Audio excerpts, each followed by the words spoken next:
Hey guys, Joe here, welcome to my channel. Fifth film of the 6th of the 40th anniversary Alien short film specials. We're going into the film called Specimen, so I can't wait to get into this. It sounds like it's going to be a lot more complex with the science of the xenomorphs and experimentations. I'm looking forward to it. Let's go.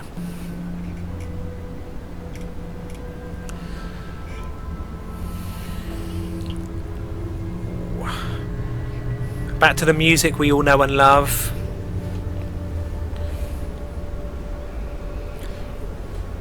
LV-492. Clearly all these LV moons are all mining colonies of some sort, or they're all colonies where they're sent out to look for something, whether it's mining ore or, you know, whatever, looking for life, I don't know. But they're clearly sent by the Weyland-Yutani Corporation, who have alternate motives. So I can imagine then that LV-492, they've only been sent there because there's xenomorph life being sensed there or being spotted there, or they've already sent test subjects there before. So again, I'm getting that sort of gist from each of these films now.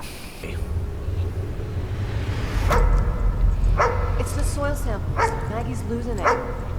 She's alerting, she won't obey my commands. I've never seen her like this. Dev. Animals can sense things before they happen. Dogs are one of those I'm creatures. sitting here looking at him. Maggie, down. Dogs are good with high-pitched sounds as well, and the aliens do have high-pitched sounds. Another contamination. I'm putting a request for approval right now. Not a request, Dev. Doesn't matter what I say, Julie. They won't be here till the morning. I don't want to have to start from scratch. Again. I'm going to say already, there's a great use of lighting so far in this film. Just the white light with the dark, it's almost got like a black and white monochrome feel to it. And that's very modernistic, but at the same time, it looks dirty. And it's a sort of environment that would make sense in. So I think the lighting's been really done. It's a greenhouse. And the way the green light reflected off her face as well. It's very good. I told him. I think it's a Rottweiler or a Doberman.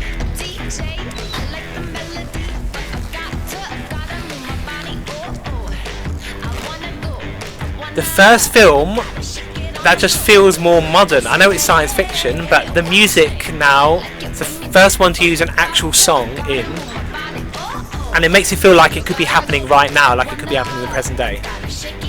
Especially with the headphones and everything like that as well. It just feels this could be happening right this second. So she's a botanist, a biologist, herbivologist.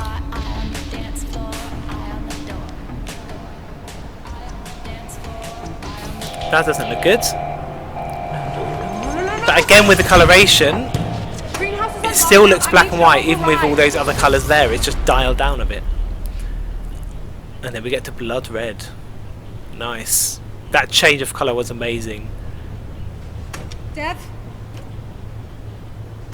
Dev? Oh, and I feel cold. Just the atmosphere. This is the best atmosphere so far in all of the films. I'm loving the look and the feel of it.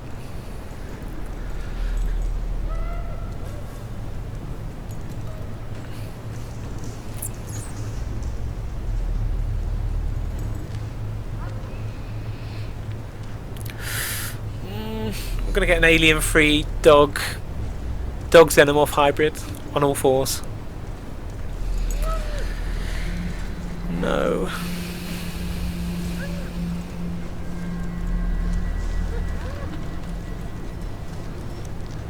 Oh, you wanted the dog to shut up. Ooh, now she's shut up. That was very good effect.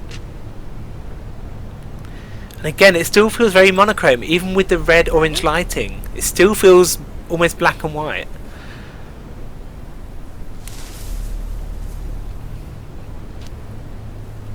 As you can see, I'm a sucker for camera work, lighting and music. In any horror film, priority. With practical effects. Maggie!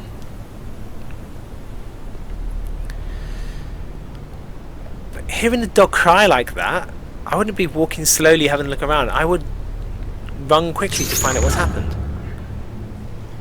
Oh, lovely. Bit of gore there for you.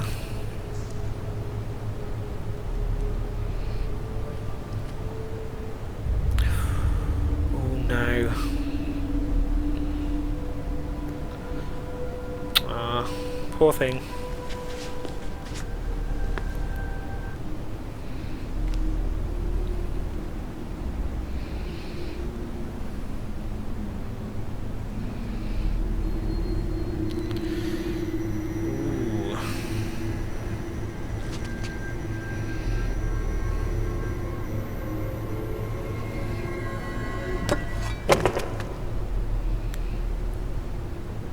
Come on, let's have the jump scare.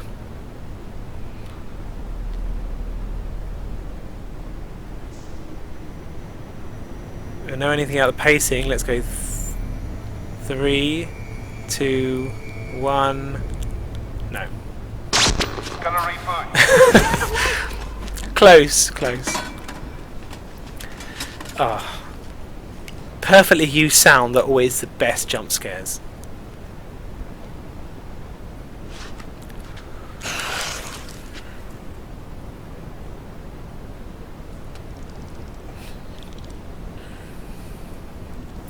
And again, what you don't see is always the most effective way to do a monster film. Dev, there's something in here. You gotta get us out.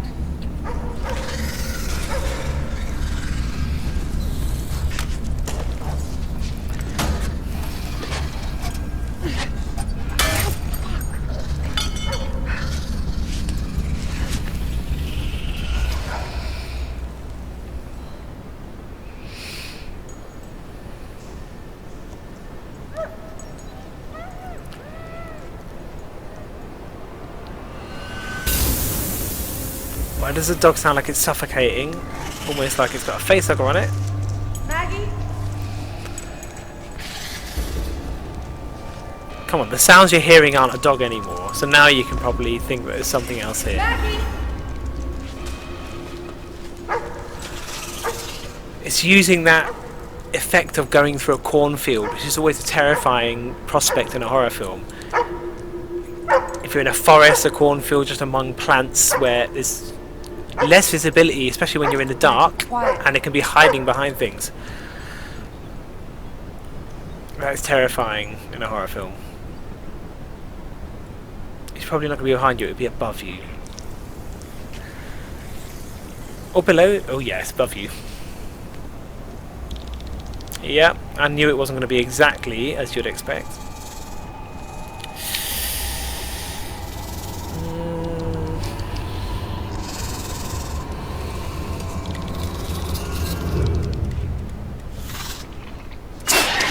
Oh, and it's a face hugger. Okay.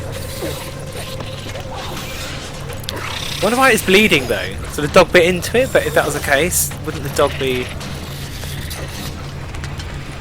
The dog probably has been injured, that's why it was crying. Oh, there's so much suspense in here, and there's not even a lot happening.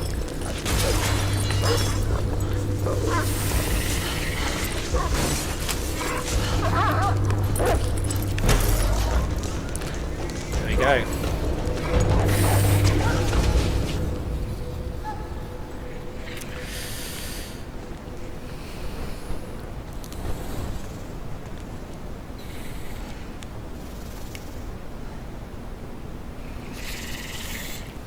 Shoot it from there! What are you doing? Don't walk up towards it. That's CGI. Again, I'd rather practical effects, but it doesn't look bad. It doesn't look bad at all. That's not enough. Shoot it.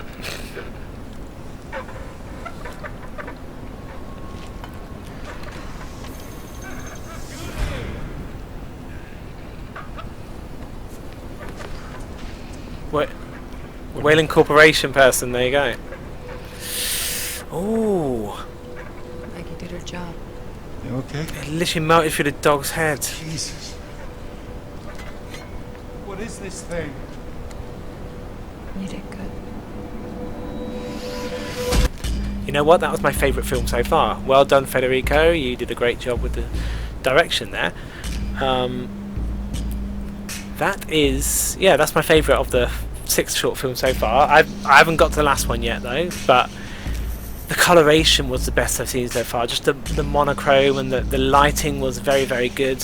Obviously you got the cliches of course the lights are going to go out and they're going to come back on again, and the cliches of not, getting a bit lost in a forest or trees or whatever, and a dog yelping and whining and you going after the dog to find out what's happened. There's lots of cliches in there that you see a lot in horror films and hear a lot in horror films, but it was just really well done, really well directed and really well made. And for something as simplistic as just a woman doing her biology stuff, testing on her trees, whatever she's doing, and the dog barking, and then suddenly the dog yelping, and her just going to find out what's happening, and nothing else other than wandering around in the dark, waiting for things to jump out. It had the perfect level of tension and claustrophobia, whilst at the same time feeling like it's higher budget actually, and looking really, really well done, very well edited as well. And again, much slower pace, and then picks up and picks up and picks up. That dog melted head at the end. God, yeah. I mean, it's clearly the dog had bitten into, what was the dog's name? Forgotten. Anyway, bitten into the face hugger and melted its face, as well as when she slammed it. The only thing I wasn't sure about is the CGI of that face hugger. I would rather have just seen like a bit of a tail and then her attack it off shot, but you see her attack it. I'd rather that than seeing it move its fingers, its CGI fingers like that. Again, the less you see, the better. When it's jumping from the ceiling, that worked perfectly fine, even if that was CGI. So it's very simple, but just very, very well shot. And yeah. Anyway, thank you for watching, and make sure you like and subscribe.